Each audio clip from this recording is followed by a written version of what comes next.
Hey everybody, Andy Moore here again. This is day 8 of Budget Watch 2017. Back in front of the Capitol once again. Life vest still on, swapped out for a red and a green pin there for the SOS Budget Coalition. Hey, today I wanted to have a quick thing. So the House is supposedly going to be giving us some kind of new budget proposal today. I don't know what it is yet. I don't know if it's going to pass. I don't know what people are going to say about it.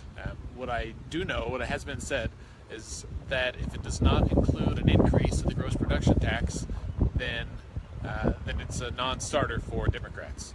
So I think we're at this point now where both parties are kind of dug in to where they're at, and really until someone blinks, the rest of us are being held hostage. And that's a difficult place to be, I think, for all of us. I do want to point out that if you've been, kind of relaxed about it, or you think they'll figure it out, man, I hope so, except for last year they didn't. Last year we got to the very end, and they passed some pretty just terrible measures that were inadequate. For one, they still resulted in pretty huge cuts to a lot of state agencies, and there's a chance that they might do that again this year. So if we don't see significant revenue increases in the next 10 days, they've got to do everything by the 19th, like it's this week and next week. They've got to pass revenue measures, and if they don't, well, then we may end up with a special session, which is going to cost like $35,000 a day.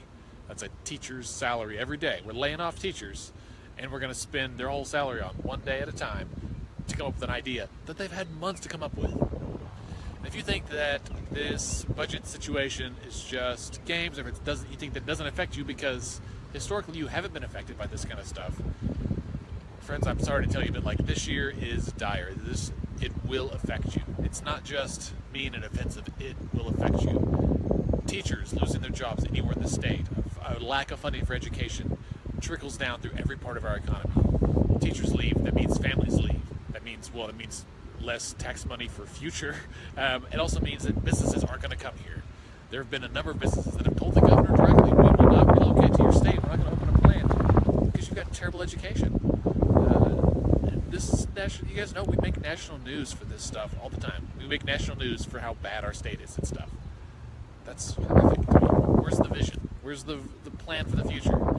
I make a 3 to 5 year plan for myself, for my finances. The state seems to be figuring it out week to week, check to check. That's not okay. If they don't pass revenue measures, we're going to see cuts to highway patrol officers. We're going to see people lose their jobs. If any company came in and told the legislature that they were going to lay off, they're going to fire 4,000 people, which is what we're looking at with state employees. If they were going to fire 4,000 people, I guarantee the state leadership would bend over backwards to make sure that doesn't happen. They've done that for just a couple of hundred jobs, much less thousands of jobs. This has to be done. We need significant revenue, and we need it now. We've been waiting for months. We came into this session in February knowing the situation was dire. It's gotten worse since then. And here we are at the very end, the 11th hour, still nothing has been passed. I encourage you to call your legislators, call your House rep, call your senator, let them know that this isn't just offensive, but this affects you. Sit down and think about it. If you work in healthcare here in the city, and let's say they're going to close some rural hospitals. There's estimates, Leslie Osborne said last week that half of all rural hospitals will close. That means people that live in these areas don't have a hospital that they can go to. And right now, maybe they got to drive half an hour to get there. You or I have to drive half an hour to get to the hospital.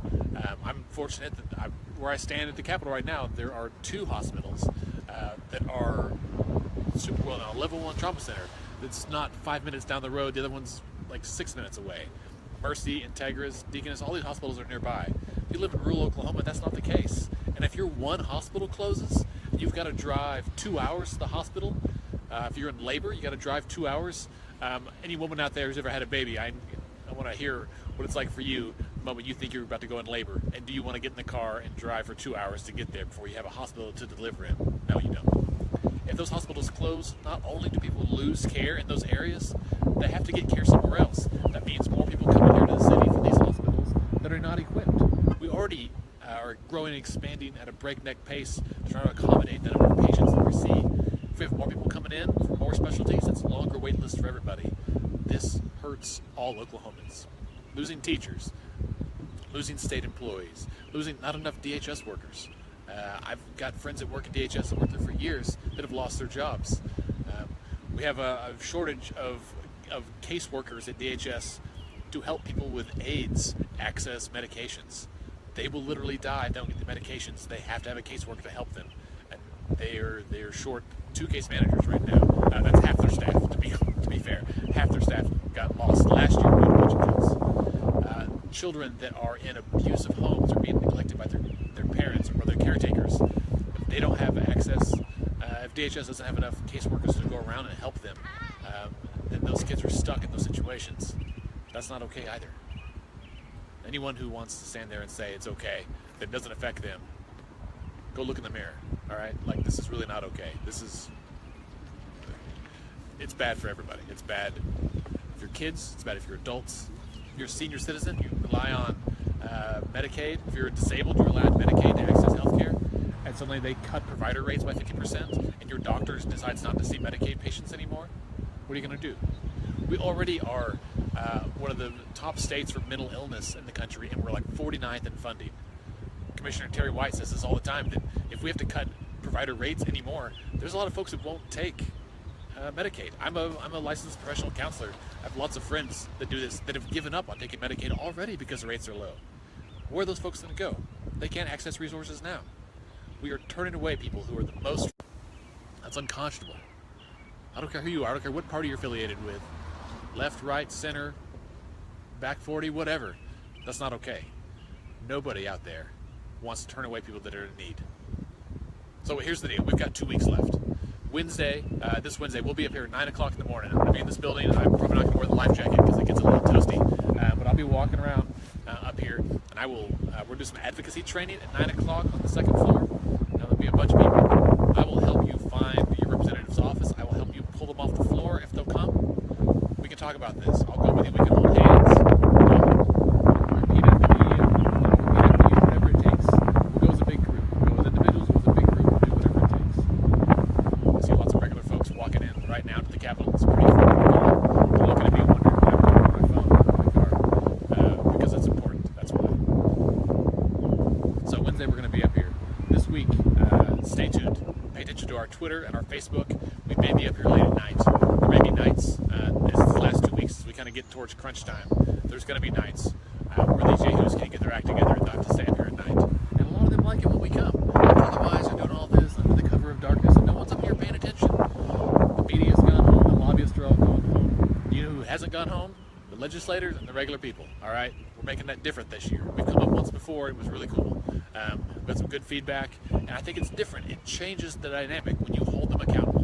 When you reach out by email, by phone call, and you come see them eyeball to eyeball and meet them in person and say, I'm here paying attention. I care about Oklahoma. I'll be here tomorrow at the same time, doing the same thing. If you want to join me tomorrow, show up here in the parking lot. Check it on Twitter, send me a message. We can coordinate. I'd love to have a crowd of people standing behind me every day. Bring a live vest, bring whatever you want, a funny hat. Just come as who you are. We're all regular people here. So don't forget, once again, send an email, write a letter, make a phone call today. If you did it yesterday, do it again today. Call them. Keep calling them. Stay after it. Come visit. Show up Wednesday at 9 o'clock. We're going to fix this, by God. And I don't know what it takes, but we're going to keep doing it. Okay? If you've got folks that are voting for you, people that represent you, that you agree with that are voting for you, call them and write them and tell them they're doing a good job. Because it's hard work to stand up there and make the hard vote. People have got to vote against things their party tells them to vote for. They've got to vote against businesses who are challenging them, who are lobbying up and really putting pressure on them. I don't know what their threats are. If they've got skeletons in their closet or whatever, listen, just own it. Say what's up. They're not going to drill elsewhere. If your big deal is gross production tax, there's a group of people here today that's what they're talking about. If that's your big deal, I'll be honest, they're not going to drill elsewhere. The oil is here. You can only get oil where oil is. It's in Oklahoma and Texas. They're drilling there, they're drilling here. They're paying lower rates here. That's not fair. So, if it's anything else, cigarette tax, fuel tax, whatever, taxes on fur services, go to saveourstate.ok.org. We've got a big list of really reasonable ideas that I think regular people would support, and legislators should support as well.